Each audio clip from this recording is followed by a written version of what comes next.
Munini wa gavana kaunti ya Masako Francis Mwangangi no mania kiko chambo lili kuvitho kiaomba no wandongo isia uliku ya dharakanidi muthenyani wayo ulona atongo iwe ni Kalonzo Musyoka iweta metuota ino tamuisio munene na nivya kuvuia mbeu ya ithoko vandhi ya Kenya. Mwangangi ni watula moti munini wa President Kithure Kindiki ovamwe na serikali kwa kiko kiovamwe na milati la methitwe maitwa isia yumia wetano wa mougo na wiwono katikati wa enenthionde Ben Musao no kutwambisia vilingi wa mauvo inene akuya muthwani mavoko. Mwangangi Kilonzo ni waumania kiko chambo lili kuvala nyomba no andongo isia ulei kuya kauntini ya Tharaka-Nithi kwa muthenyani wayo umbano lona atongo weni ndongo ya chama cha Wiper Stephen Kalonzo Musyoka.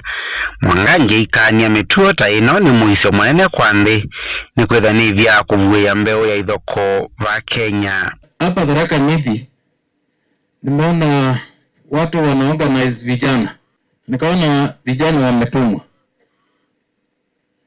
kufanya kelele. Hiyo ugonjwa imetoka wapi katika this region?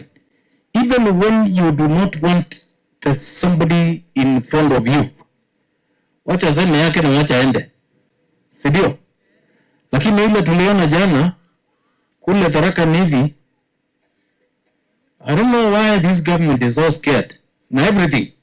I'm talking about the national government. Mwangangi kona ni ithoko ithina munini wa President Kithure Kindiki uvamwe na serikali ni wa matula muti kwa kiko kii hawana milati la methito maitwa isia isio ni kivathukanio vandhi ya Kenya. Somebody in the name of a whole deputy president of the Republic of Kenya amekuwa akitembea kila mahali anabeba mamilioni na mangunia na mandeke na magari in the name of economic empowerment. There is no country on earth. Na wengi wenu namesikia mnatoka nchi za ng'ambo, nchi ambazo zimeendelea. Hakuna historia katika ile nimesoma. Tunafanyanga mambo kama haya inafanya na hii serikali yetu ya Kenya Kwanza. That is not the way to go. The way to go is Ruto amekuja hapa mara mingi. Na hata even at the height of killing our people, abducting our people, hakuna mahali hapa amekuja tunamfanyia kelele. Ndongo yino ni umia wetano wa mugwa na wewano katikati wa enenthionde. Na wakifanya hivyo kwa mara ya pili, basi sasa I don't know, Kenyans will decide what happens, because that is very unfair. Tuache.